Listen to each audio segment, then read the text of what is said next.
By 2032, ACT will empower 20.2 million more learners to exit high school ready for post-secondary and work opportunities.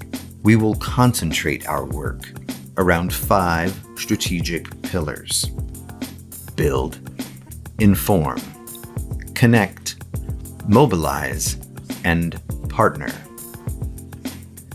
We are collaborating with key stakeholders to bring this bold new vision to life. We've got our work cut out for us, and with your support moving forward, we will make it happen. Good afternoon, everybody, and welcome to Session 4 of Iowa Ideas Higher Education Track. My name's Tom Banta, and I will be your host for today's conversation around weighing the investment of a college degree.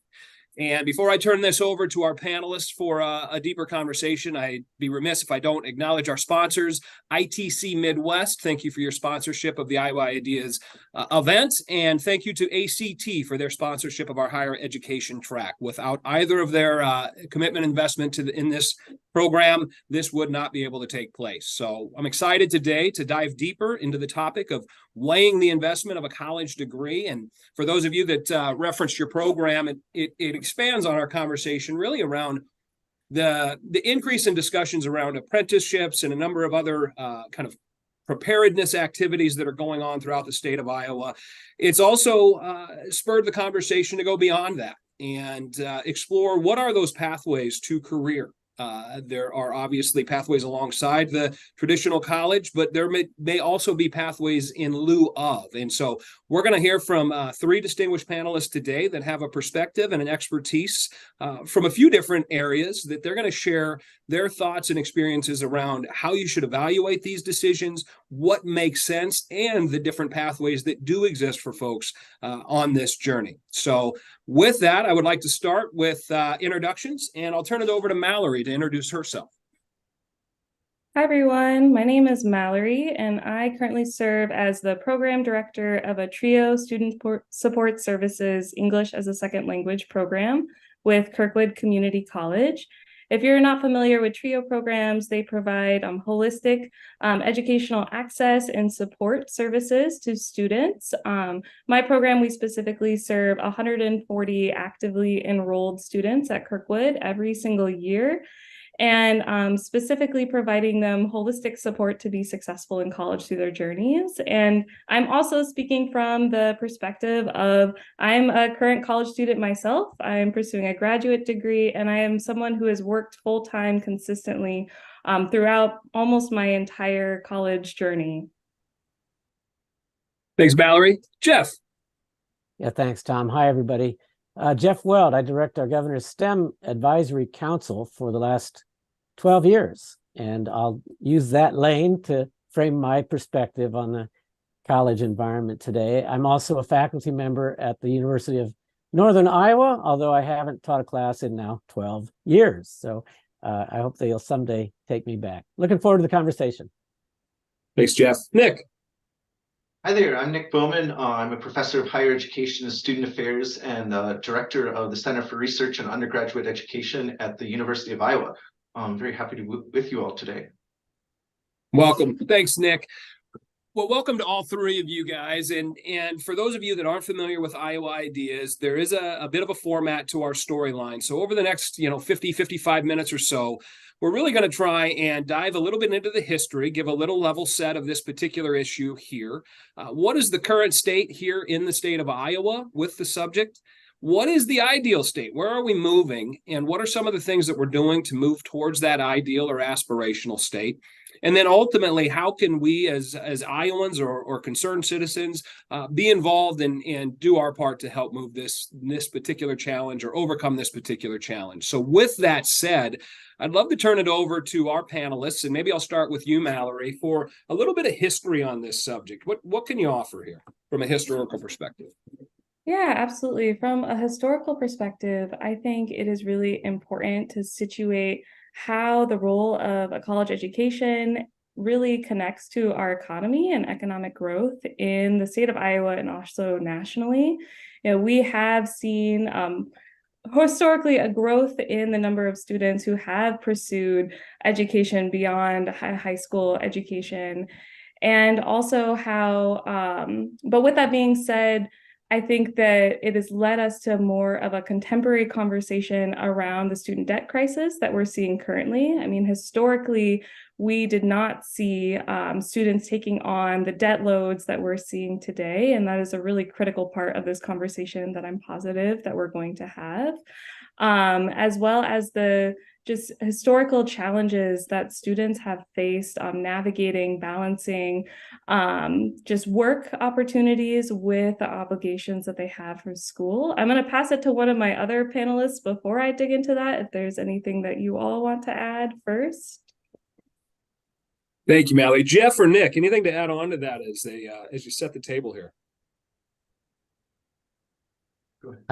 Go ahead, Nick. Okay. So part of it, when I look at the title of this session, it talks about investment in a college degree. And so one, question around this is it worth it? Both from an individual perspective, if a person themselves wanted to get a college degree, is it worth it? And there's been research on this for quite a few years to suggest that actually, yes, if you, regardless of whether you pursue a 2-year or 4-year degree, earning that degree is going to pay off in a lot of ways, including financially, which is the way that a lot of people talk about, but for a number of other different life outcomes, including literally how long you end up living, as well as the sorts of outcomes for people who have children that their children might experience. Mallory mentioned a really important point about now the fact that what used to be a lot more support through lower tuition as well as grants and scholarships is now taken the form of loans that are really burdening students with a lot of debt. And so people have been interested, is it still worth it, given the amount of loans people are taking off? And the research actually suggests that it still does, in part because people who are receiving that 4-year degree have the potential to earn so much more money than those who do not. There's research that shows sort of the societal benefits of this as well. So investment in a college degree, you could see, am I going, versus the state of Iowa, the federal government, et cetera, et cetera. From that perspective, how, well-educated workforce pays off in a whole lot of different ways, again, both financially, civic outcomes, and so forth. Yeah, I'll basically build on Nick and Mallory's points. I mean, the history of the situation, the college degree versus a career technical skilled trades track, is a pretty recent emergent debate. In fact, it's really quite foundational to the genesis of the governor's STEM Council. I'm going to try and stay in that lane, although I'm also going to talk personally about my own experience growing up in Iowa City and raising my sons in Cedar Falls. And everybody who lives in Iowa knows that there's a predominant 4-year or bust philosophy in most families. The 4-year trajectory is the prized trajectory by many families as they write their Christmas letters and what have you, and hope for the brightest futures for their children. But that 4-year or bust mentality is starting to bite back in a number of cases, right? The low demand majors that our children might opt for in college might result in them coming back to the family basement after graduation, bringing a bunch of debt with them. And that's if they finish college, right? We all know there's a lot of starters who don't complete the major, the low demand possibility for the major itself, the lack of completion. They often end up, and I'm talking anecdotally, it's not a high figure, I don't have the stats off the top of my head, but many kids, many graduates of college end up back in the hometown and pick up a welding credential or a CNC or a lab tech credential to get a job that pays the bills. So that is the genesis of the Governor's STEM Council, to drive interest and preparatory ability in the high demand career fields that span skilled technical trades, credentials, community college degrees, 4-year degrees, and professional degrees for that matter. You can imagine the STEM spectrum spans from physician, if you consider that a high end of the spectrum, to welders and technicians and CNC operators and phlebotomists and such. So that's exactly why we got started 12 years ago, and we've accumulated some evidence that I might point to later in the conversation. Well, let's stay with you, Jeff, as we think about some of that. What do you, as you look at your current state and you're 12 years into it, what are some of the things that you're most proud of as you think about the evolution of this conversation and the work you're doing with the STEM Council? Oh, there's a lot of wonderful externally derived evaluative indicators and metrics about the job this organization has done over its 12 years. Highlights to me include the evidence accumulated by partners at the Board of Regents and the State Department of Education and Iowa Workforce Development that graduates of Iowa schools who went through STEM programs are nearly twice as likely as the peers who didn't get a STEM opportunity to major in a high demand STEM field. And so we've got some post-secondary success indicators. We've also got some marvelous K-12 indicators on the Iowa statewide assessment, math scores, science scores, and who would have known, reading scores are up consistently. Boys, girls, underserved and underrepresented students, elementary school, middle school, high school, if they're one of the 1/5 of young Iowans who got STEMmed by us. So there's just a couple to point at. Thank you. Thank you, Jeff. Nick, Mallory, can you talk about different things that you're seeing kind of as it relates to the current state? Maybe it's programs or shifts in data, Nick, from a research perspective that are signaling either increases in interest in pursuing college type degrees or traditional 2-year, 4-year degrees, or anything in the current trends that you're seeing as it relates to movement towards a college degree or not? Well, I think a statistic that stands out to me, drawing from the Condition of Higher Education report that came out in 2022 from Iowa College Aid, between 2014 and 2021, there has been a steady decline in the percentage of Iowa high school graduates who are going to college. And so I think from like my lens, from the current state that we're in, like we're seeing the impacts of that steady decline. A common topic of conversation that I hear among my colleagues and in the broader TRIO community is one, we hear about the big incoming cliff of we're not going to have we're already not seeing the same number of students or an increase of the number of students that are coming to college. And then also just from a perspective of someone who's working with students every single day, who's trying to make these decisions, that with these factors that we've talked about, things like debt, things like just outside community pressures, things like a rise in different pathways besides just a college education, like apprenticeships, like career and technical training programs that are outside of your standard 4-year liberal arts degree, that students are, a lot of students are really navigating this decision in the current moment. And a lot of parents are really navigating this decision in the current moment. We're seeing a lot of that dialogue. And for me, like I see with students just how personal this decision is, even though it's connected into these much more broader societal implications and considerations. But what's the correct answer for one person, it definitely varies from compared to their peers, depending on their current situation, their unique family situation, or their socioeconomic status, or even just what resources for support or education are even available to them in their area.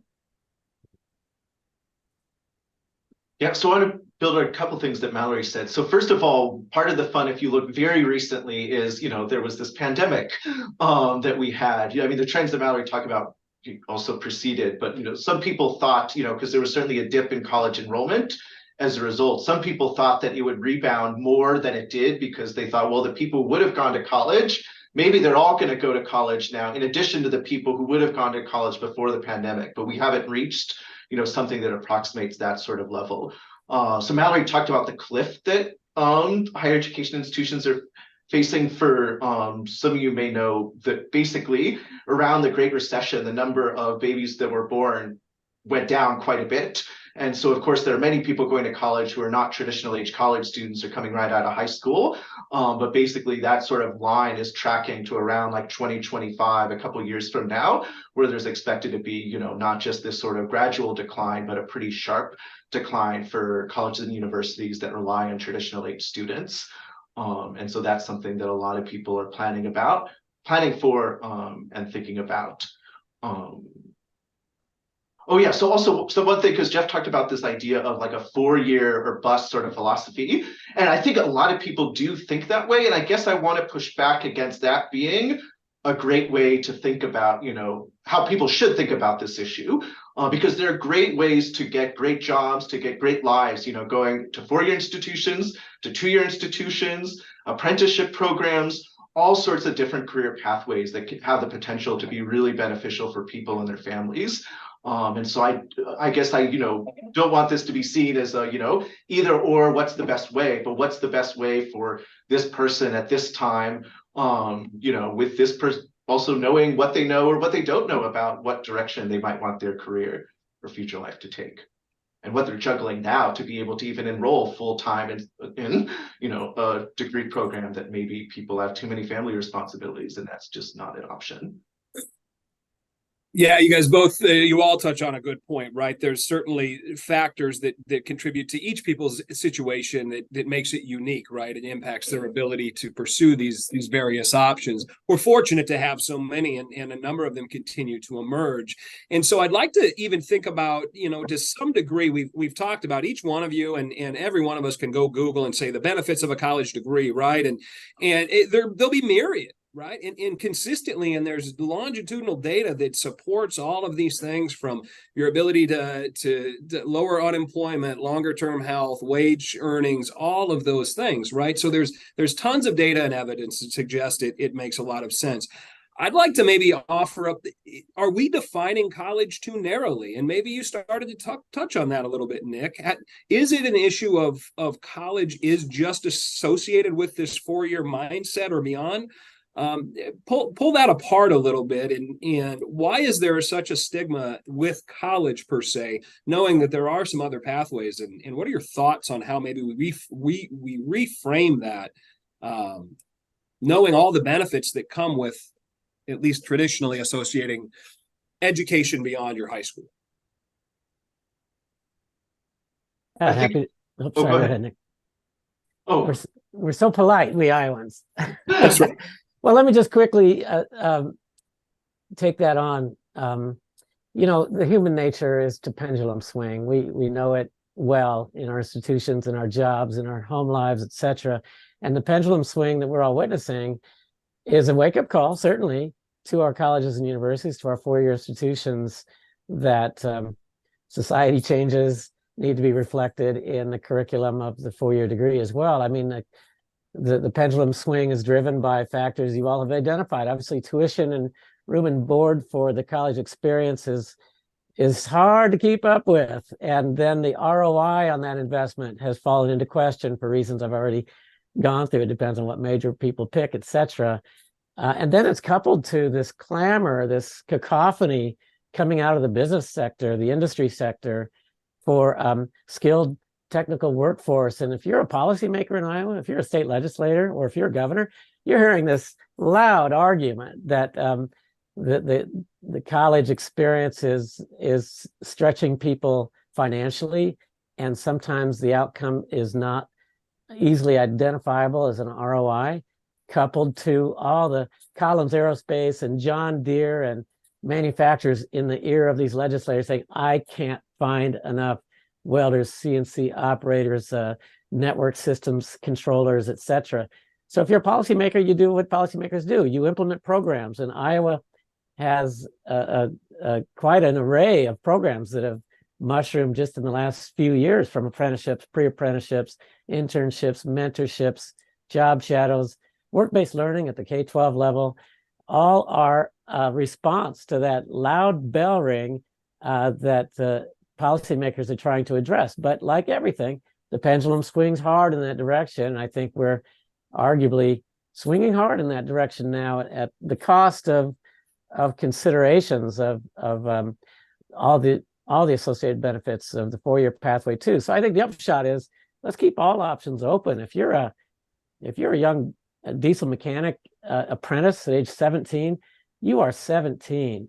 And by the time you're 22, you will have been a diesel mechanic for 4 years, and maybe you want to be a dentist at that point. And so I think our STEM community is really earnest about keeping all options open for these kids. So if they do embark on a skilled technical trade pathway as a 15, 16, 17-year-old, they have exit or entry points into and out of those career choices later by accumulating credits that would provide admission to a four-year institution if that's a pathway they want to choose. You bring up a great point there, Jeff, with this notion of how do you start to stack and accumulate skills and competencies and knowledge over time, right? In knowing that, shoot, I'm about to be 48. I still am not sure what I want to be when I grow up. I continue to evolve as many of us do. Mallory, when you think about that, what are you seeing show up at the community college level that maybe is complementary to what Jeff is sharing? Yeah, absolutely. I think building off of what Jeff said, first, it's, when you keep every door open to the everyday student and their parents and loved ones who are helping them make this decision, that's really overwhelming, right? There are so many different careers. There's so many different paths that you can take. How do you narrow it down? How do you know what's right for you? And I've heard a lot from students of this concept of it almost feeling like a gamble. Like, am I making the right choice? Is this worth it? Is it the right choice for me? And things that I've seen, just the importance of access to support services and knowledge of our system. Things like opportunities to build your resume, to make you a competitive applicant. Because even when you have two students that are entering the workforce with the same credential, employers, they're looking for that lived experience too. They're looking for students that have the knowledge that they're getting from the classroom, but also often the knowledge that they have from opportunities that they've had outside of the classroom. Sometimes those are built into the programs. Like I know at Kirkwood, we have a lot of opportunities for service learning. We have opportunities for apprenticeships. We have a lot of different pathways that students can take. But by and large, the students that I work with, it's a lot of time spent one-on-one with them, working through their own interests, their own goals, their knowledge of the system and where they want to be, and the steps to get there. And for students that who are first generation college students, they're the first in their family to go to school, they're the first person that they know of to take that specific path, it's really hard to know what steps you need to take to get there. And if you're someone or someone that is sitting in that place, I really would point you to taking advantage of the really great resources we have as a state to help with making those decisions. So things like finding your local TRIO programs, Iowa TRIO, which I don't know if I can put things in the chat, but if I can, I'll drop the link or have it sent out somehow to all of you. We have TRIO programs all throughout our state that are doing this work. We also have resources through the state, through Iowa College Aid and career coaches that you can connect with. And also just doing your research on the income earning potential, the amount of time that it takes for the programs that you're considering to help you make a decision that's specific and personalized to you. And so I think that's just going to be an ongoing narrative in this conversation of how personalized it is. But even with that being said, that it's really overwhelming if you don't have all the information you need to make that decision. Nick, anything you want to add to that? Yeah, so it's interesting. We talk about like different framing of college and things of that sort. I mean, in the United States, we use the word college to often describe higher education in general, where actually in other countries, college is often defined more narrowly in terms of to look a lot more like what many of our two-year institutions use here as well. And universities are used to describe more what we have at four-year institutions. So even the language behind it is really interesting, and exactly this idea of like, well, how, if I have all these options and I may not even know a sliver of what those options are, I mean, like having those ways to be able to discern, whether if you're enrolled at a college, being able to do that through support services, or if you're not enrolled at a college, where exactly do you go to, help make those decisions, learn about the different options you have, and make an educated choice before, jumping into something that, yes, you could probably reset. And certainly people do change careers, a number of times on average in their lives. But how do you make that most informed decision early on? Because the more you can start early with that, the better. And those are great points, Nick. And I know, Mallory, you touched on some additional resources as well. I know Iowa Workforce Development, the Iowa Works offices in your respective communities are tremendous resources for folks. And one thing I'd like to touch on, Mallory, and maybe you can start just as you touched on it initially in your introduction, is the idea of maybe the non-traditional student. I think a lot of what maybe we had framed initially is that traditional student that goes through a high school experience and then evolves into something beyond high school. How about those individuals that maybe find themselves in a professional career at some varying level of maybe it was high school completion or not? Talk about that and what are the pathways for those folks and how do they engage this? Go ahead and kick that off, Mallory. Yeah, absolutely. I think that one, just the importance of normalizing how often that happens. It is not abnormal for individuals to have changes in their careers throughout their lifetime. And I think that's also something, if we look at historically to now, it used to be that coming out of like the 1950s, we had these concepts of individuals, they get a degree, they get a job, they'd stay, they'd work there till they retire. And we're just not seeing that anymore. And so with that, for the non-traditional student, there is also that challenge of one, what is kind of steering them in a different direction? Is it the need for higher income? Is it just a loss of like passion and interest? Is it mobility? Is it movement? Is it a layoff, right? There's all these different reasons that lead someone to go for their next career. And I really stress the importance of connecting to those different resources that we've mentioned in the community. And then also more broadly, just an understanding among, in the community college setting, we have open enrollment, we have really diverse classrooms. We have a large span of students from a lot of different backgrounds, both economically and age and racially. And that's something that depending on which university or even like location you're at, it varies. But I think that it's important to have an understanding of the unique perspectives that non-traditional students bring. Oftentimes they are older, they have had work experience before, they put a lot of thought into this career change. And how do we engage them in our classrooms? How do we engage them in our campus communities? And how do we engage them in this career discernment process to best promote their success? I think is incredibly important considerations and conversations that I'm often having with students that are in our program that are in exactly the situation that you're describing, Tom. Jeff or Nick, any thoughts on the non-traditional student path? Well, the STEM lane is principally a K-12 responsibility, but certainly we have some programs that extend into the adult non-trad pathways. But whether it's an adult exploring a career pathway and the education to bring them to their favored destination, or whether you're a high school kid looking for defining a pathway that's right for you, it all starts with exposures and explorations. I think we can all agree that the typical experience, beware, in my son's experiences had been career exploration was something you did with your counselor at a computer screen.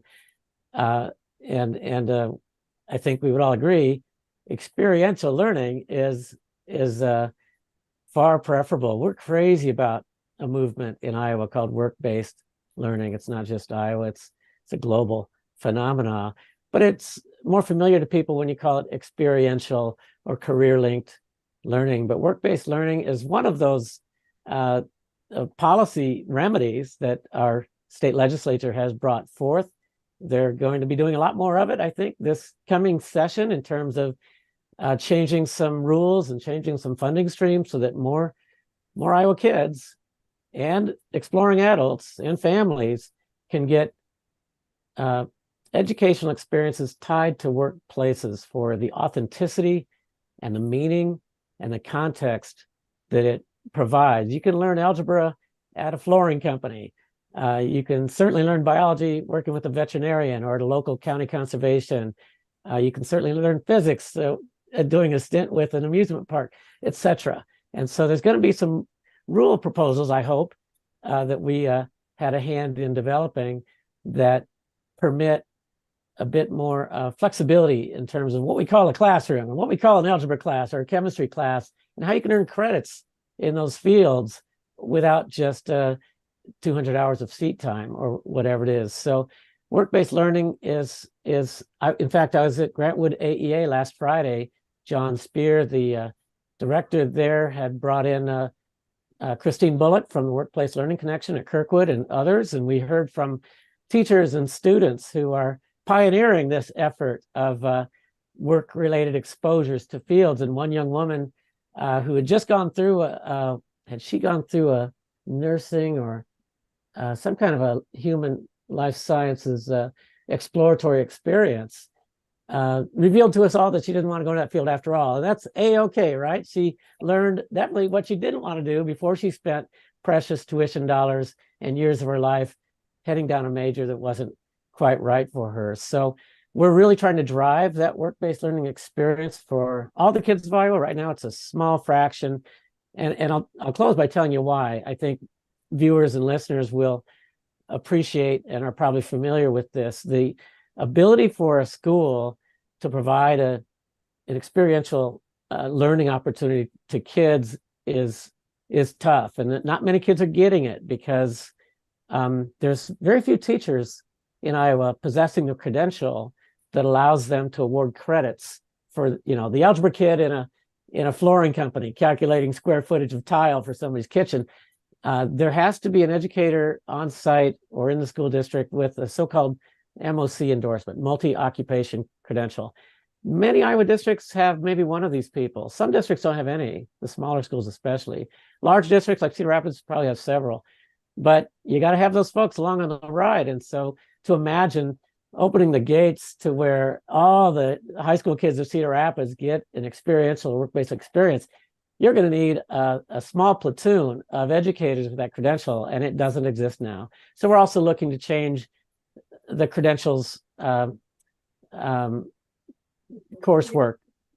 And then workplaces. There aren't enough workplaces to take all the students who deserve a work-based learning experience. So I'm basically closing with, we all know what it takes: exposure, an opportunity in contextualized, meaningful, applied learning settings where they can still accumulate all the knowledge of a high school diploma, but they do so in an active and I think arguably much more interesting and meaningful way for the child. But in order to do that, we've got some serious infrastructure challenges to take on.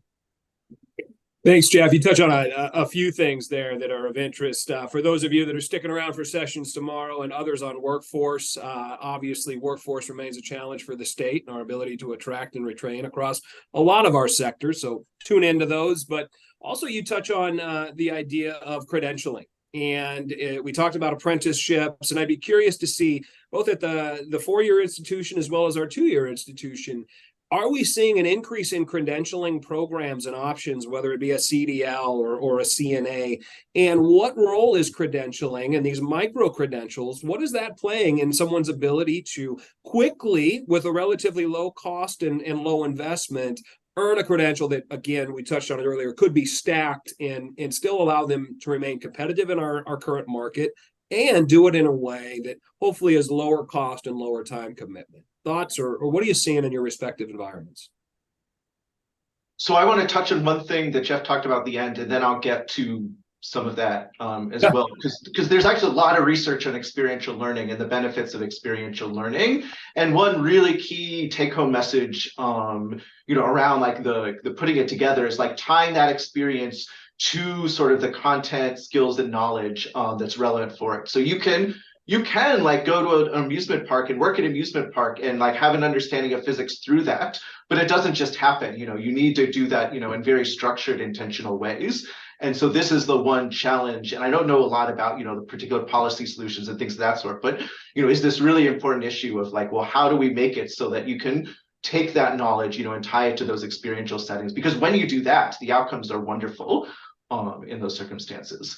For one of this, because I think these micro credentials and things like that are great, and I think they can work. I guess I'm a little reminiscent. I don't know if a number of you may remember a while ago that these massive online open courses, or MOOCs as they called them, were were basically proposed as this, like they were kind of revolutionized all of higher education. Places like maybe some of the institutions where we work, like they're just all going to go to MOOCs and people will learn them and get credentials, et cetera. And unfortunately, that did not work out as intended. And so I think that these options, again, having a broader variety of options, and beyond the thing that, many people would traditionally call college is a great thing. And at the same time, like just facing the challenges of both how do you do education effectively so that people complete and get it? And then how do employers recognize those credentials and the learning that occurs through those credentials and be able to assess like, hey, this person has what we need. Because if we can achieve that, that would be wonderful. But it's certainly a challenge that we need to address.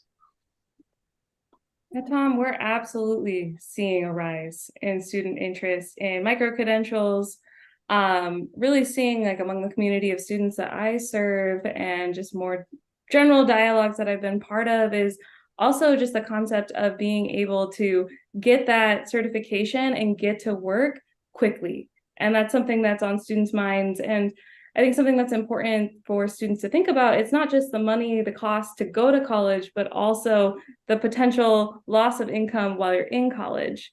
Although we have so many students that, like myself, working full-time or they're going to school or part-time school with a job on the side too, there still is that loss of income that comes from if you could be working full-time or could be working in a different sector while you're pursuing your degree, although at the end, it's highly likely that if you get that degree that you have more opportunities open to you for higher earning jobs when you're in a position that you're financially struggling or insecure.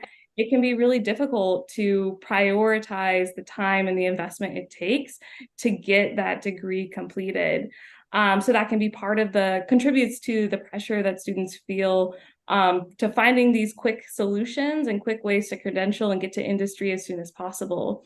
And with that, it really, broadly speaking, it depends. Some of these micro-credentialing programs are very clearly outlined for what industry, what businesses, what employers, even in our state, are taking those credentials.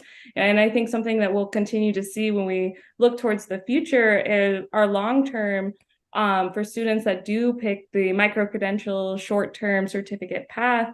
I wonder what their earning potential will look like in the long run as opposed to something like a bachelor's degree and that more traditional path that we've seen historically. Yeah, I totally go agree. ahead, Sorry, Jeff. Tom.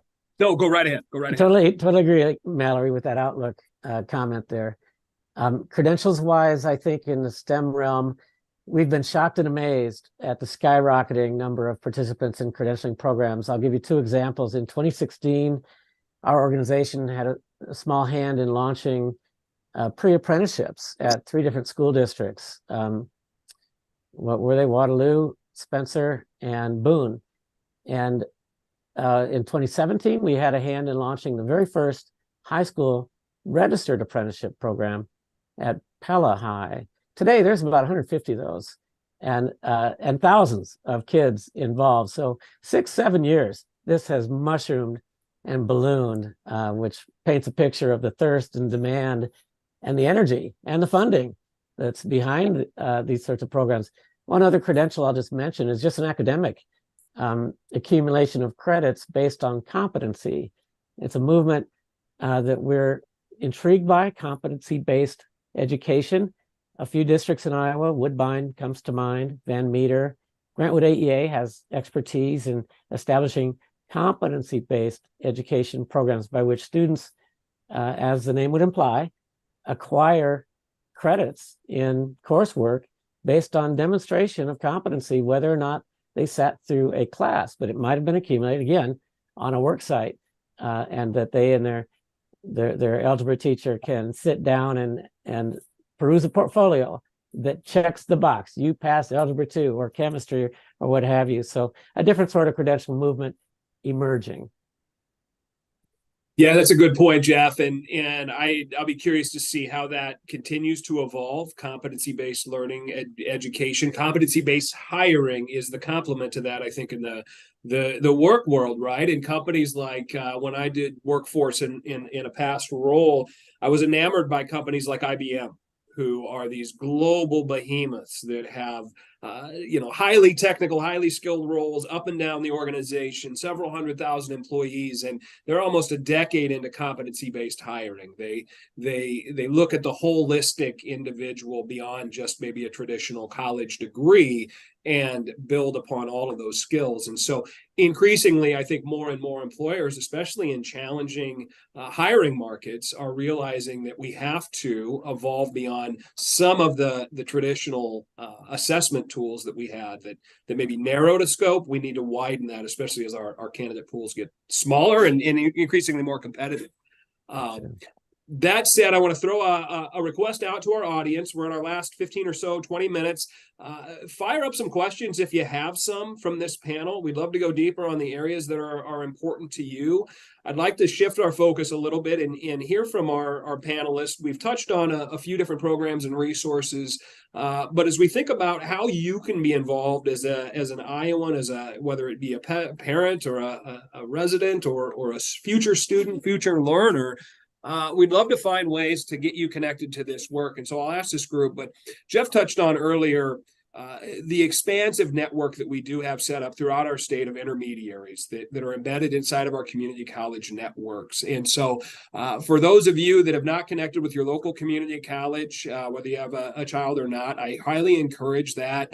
We do have a ton of programs and foundational infrastructure in the state. Jeff touched on some of the limitations that exist there, but one way that you can be involved, if you're a business owner or a professional in your community, invite a student in or invite someone in or reach out to your local community college and say, hey, how can our organization be more connected to you, to creating these alternative pathways or these opportunities to connect students or anyone that might be interested into your world? Because it starts to be, as Nick and others talked about, the introduction and the immersion of these experiences are going to let folks understand if they are interested or not interested, and it may also spur an interest in going deeper. So that said, just a tip of the cap to the intermediary network and all of those folks that are doing great work throughout the state trying to connect folks to opportunity. But let's talk about how we can call to action for Iowans and the folks that are on this particular Zoom today. Anyone want to start with that? How can they be involved? Well, if I may plug a couple of opportunities, Tom, thank you.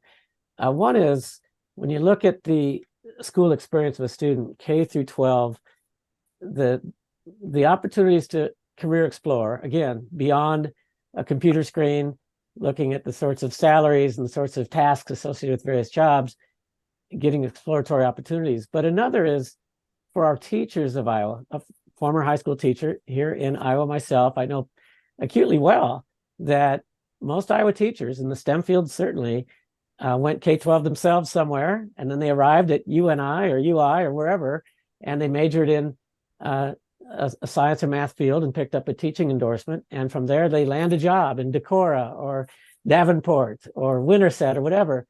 And moving forward now, we're all relying on them to promote careers in the field that they're teaching. But when you peel back the pathway that most teachers went through to get to that classroom, where did they acquire that knowledge as to career coaching? And the answer is rarely, unless they came through some alternative pathway or they were sort of a non-traditional candidate for teaching. For most Iowa teachers, asking them to career coach in their discipline should be a natural expectation, but it's not. So we established years ago a program called Teacher Externships. Teachers in industry, teachers in Collins Aerospace in the summer, in John Deere, in Procter & Gamble, in a county park or a hospital or what have you, and turning them back to the classroom after a summer in industry. They're vastly improved at counseling students about the world of manufacturing. Is always a fun one to highlight because, of course, we all know manufacturing looks nothing like it did 20 years ago. And for a math teacher to spend a summer in John Deere and spend the rest of her or his career in front of 100 kids per year at their given high school, tooting the horn of John Deere and the wonderful jobs there, I'd love to think that the folks that are dialed in here today will consider the Teacher Externship Program. If you are a teacher, we can get into why it's a hard sell. It is a hard sell. We are not having the doors banged down by Iowa teachers to take part in that program, but those who do have life-changing experiences, and we have evidence life-changing for the students they teach. And the other I'll quickly summarize is called BEST, Business Engaging Students and Teachers. It's a STEM program, STEM BEST. It's a grant with support systems for school districts of Iowa to set up partnerships with local businesses and industries and other workplaces, nonprofits, et cetera. The RFP is open right now, as a matter of fact, for grants that can range up to $40,000, and use those monies to meet with local employers and imagine classes or collaborative projects between the local employers and the school, changing algebra, changing chemistry, changing physics, changing computer science, aligned to what's happening across the street at Pella Window or Alcoa. I don't think it's Alcoa anymore, but those are my two programs I'd put on the table for anyone who would like to take action. Contact us at iowastem.org.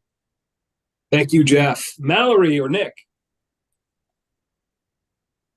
Nick, I'll hop in. I think I beat you to it. I would just really encourage people to continue to have this dialogue around the role of a college education. Like we've all discussed, there is validity and there are benefits to all of these different pathways, and we're not promoting one pathway over another. And knowing that, facing that question of what do I want to be when I grow up, which I have heard students coming right out of high school all through adulthood as we're asking ourselves. I know people who are in positions right now, probably in the call, that are asking themselves this question. And know that you don't have to make that decision, alone or in isolation. We have so many great resources in our state, like TRIO, like Iowa Workforce Development, like career services embedded in community colleges and universities. I really encourage people to get connected to those resources, to have career research, to take opportunities for job shadowing, and just know that you're not alone and that there are so many factors that go into this decision.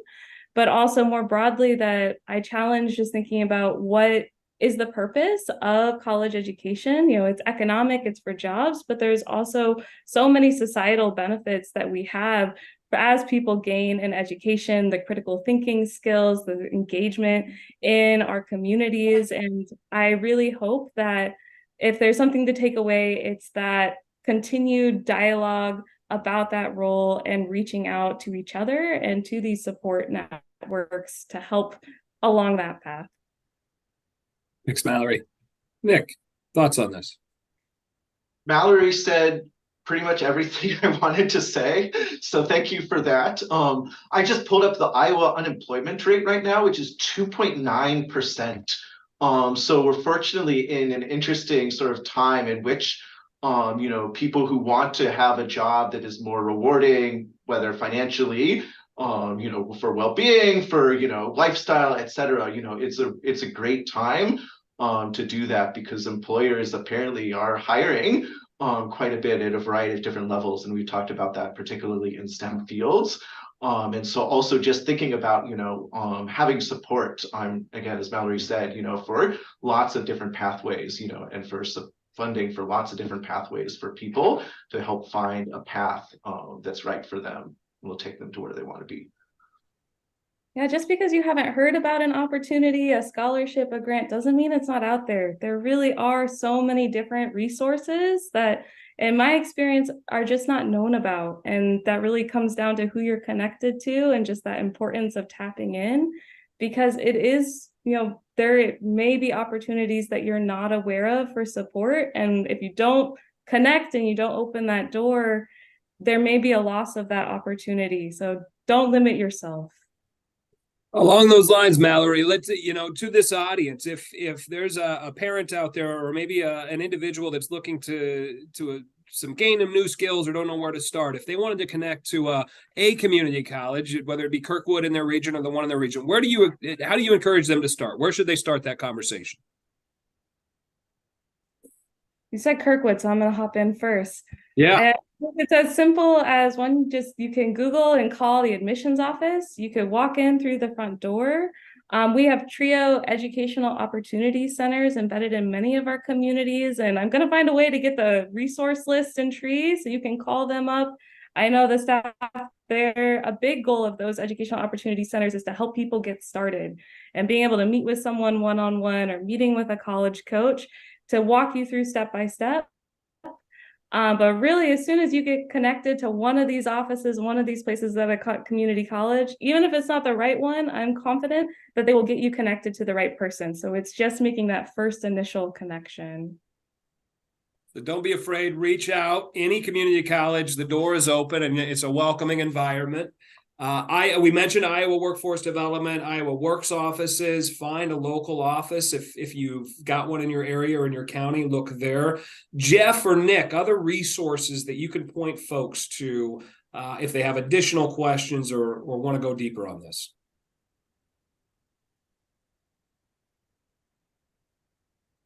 Sure. Oh, go ahead. So sorry, Nick. We are so polite to each other. Yeah, I think in the STEM network across the state of Iowa, if you go to iowastem.org, you'll find a regional map. Iowa has been carved into 6 pieces. Each of the 6 segments of Iowa operates out of a hub. The hub in the southeast region is coordinated between the University of Iowa and Kirkwood Community College at the Kirkwood Regional Career Center. And regional STEM manager, Dr. Matt Steer, occupies the post of regional interface with the public through our STEM Council. There's one of those, there's a Matt in the other 5 regions as well, all accessible through the website. And I'd like to think they would make a great first stop in pointing parents and kids in the right direction. Thank you, Jeff. Nick. As an internet source, to echo something Mallory said, iowacollegeaid.gov has all sorts of information, both about different options for college, how you do that, how you pay for it, and so forth. That can be really helpful for folks to navigate, and that might also be a good start, for thinking about that and moving towards some of these other connections of offices and individuals after looking some online there. Yeah, Nick, thank you. That was a great resource, is one that I dove in as well, and Mallory had shared that on a pre-call, and there's just a ton of useful information in there. It was things that was eye-opening for me, and actually one of the comments that came from an audience member, a question was along the lines of, isn't it a little misleading for colleges to talk about additional income from possession of a diploma without also including a discussion of wealth? Which is substantially impeded by an inability to save and invest during the 10 or 20 years of paying off student loans and their accumulating interest. And that's a great question. It's a great comment. And I think as you dive into some of this data, this data is obviously historical and working on kind of from the last decade or so is the most recent snapshot. But inevitably, it still is showing a long-term payoff and benefit, even though there are upfront costs and investments that you refer to. So I encourage you and others to dig into some of the data and resources. I think some of the commentary out there, though there are increases in tuition, I think there are also increases in the amount of scholarship that has been given out. There are things that are offsetting as costs do increase. There are some offsets that ultimately are still making these decisions for continued investment in yourself, continued investment in skill and knowledge accumulation will continue to build long-term wealth over time, despite some of the upfront costs and investments that go into that. And I think what we've learned from this panel today is don't narrowly define what those investments are. I think as a state, we have invested in a number of different resources that are outside of potentially a traditional 4-year degree or even a 2-year degree.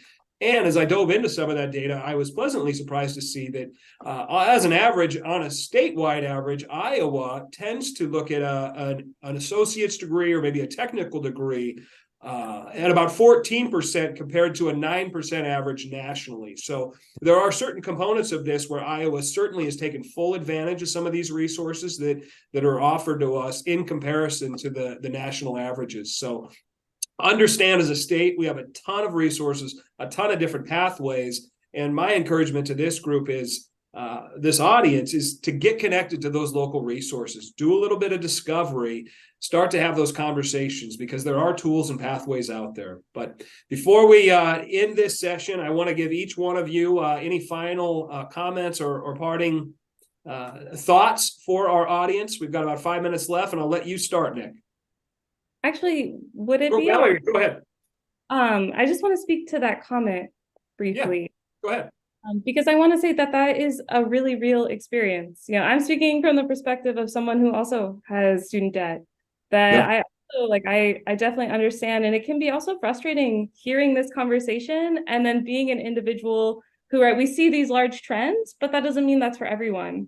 And it is really real that if you are someone that has crippling student loan debt, whether it be from private loans or from federal public loans, it's a really frustrating if you have that loss of income or having to make those payments. And I think that leads to just a really important conversation more broadly too about the costs of college, about what support there is available, and what kind of just the benefits of being able to provide opportunities for individuals to have relief from their debt, and how I think when we look historically, when we didn't see such large trends of individuals having to take out debt compared to the student debt crisis that we're seeing now, there is a really big impact on that.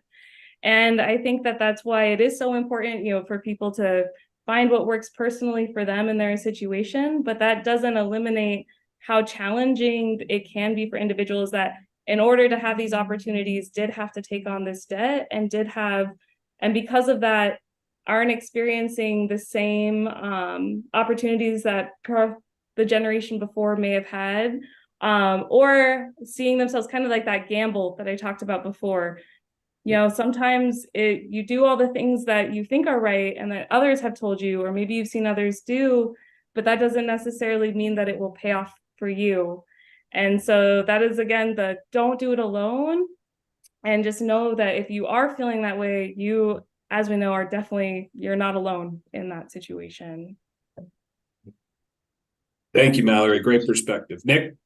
So building off of that, there still is, even the most recent research suggests that college, and again, this is all on average, you take people who attended, received a 2-year versus 4-year degree, those who didn't go to college, even with this increase in loan debt, et cetera, showing that college is financially worth it as well as worth it on a whole broad array of outcomes. At the same time, that doesn't mean that we should be in a situation, I don't know that we've talked explicitly about this, about basic needs and security, where a lot of folks, are just literally having problems like affording something to eat, on it just because of the amount of money that they have right now, worried about having a place to live or a steady place to live. And we shouldn't be in a place where, even if there will be a payoff, like 10, 20, 30, however many years down the road of this, people shouldn't have to go through that in order to be able to afford college or any sort of pursuit of a credential toward their education here and now. So true. And taking off on that, I would just close with the way I opened: keeping all options on the table. There's lessons, or there's action items for both sides to this debate. The skilled technical trade route really has a responsibility to keep options open. If the diesel mechanic apprentice wants to someday be a dentist, let's see that she or he has that access point when and if the time comes. If the universities would, colleges and universities control costs, I think we would all appreciate that. But almost more importantly, be transparent with incoming students and their parents about which majors jobs await and which majors pay well and that sort of a thing. I think there's precious little frank and honest, transparent communication coming into college, whether the major is going to be medieval art or medieval literature, what are the things that we all pick on as low demand. Thank heaven for the arts, but kids and their parents should have all the information at their disposal. Well, thank you, Jeff. We are coming up to the end of our time. Any final comments from any of the three of you? Yeah, the last resource I would leave everyone with, and it's my favorite when it comes to my career coaching, is called ONET, and it's sponsored by the U.S. Department of Labor. On that, so it's one tionline.org. There are profile sheets where you can look at the income earning potential. You can look at different job opportunities fields, and also find education and training programs. So that is through the U.S. Department of Labor. I really recommend taking some time exploring on that website because there are so many great tools and information there. Thank you, Mallory. Well, thank you, Mallory, Nick, Jeff. I appreciate the time, your expertise, and the perspective that you shared with our audience. Audience members, thank you for your time, your questions, your engagement. I want to thank ITC Midwest and ACT again for their sponsorship of the event, and the Gazette for putting this on and creating space to have these conversations. They're important conversations to have. I encourage you to carry this conversation forward. But if you leave here today, understand there are a lot of pathways available to you as an Iowan. I encourage you to go out and engage the resources that were shared by these folks here on the call today. Look them up, figure out what pathway is right for you, and continue to explore the options, and have a great afternoon. Thank you.